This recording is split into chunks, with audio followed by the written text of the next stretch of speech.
সকালের নাস্তায় যদি গরম গরম রুটির সঙ্গে এরকম মধুর মতো গুড় হয় তাহলে কি আর লোভ সামলানো যায় বলো? সকাল সকাল আমাদের এখন থেকে প্রতিদিনই রুটি করতে হবে। আর আমরা তো লাল আটার রুটি খাই, বাড়িতেই গম করা হয়।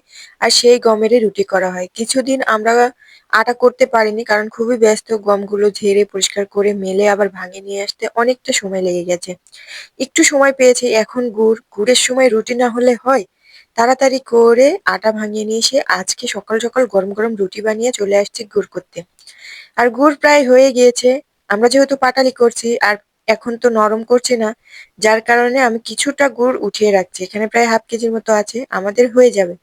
তো এই তো, এত সুন্দর, একেবারে মধুর মতো দেখতেও মাশাআল্লাহ। তো এই যে গরম গরম রুটি, লাল আটার একেবারে পোড়া পোড়া রুটি, এর সঙ্গে এরকম মধুর মতো গুড় হলে লোভ তো একদমই সামলানো যাবে না। আর আমরা তো এখন প্রায় প্রতিদিনই এই গুড় আর রুটি খাই।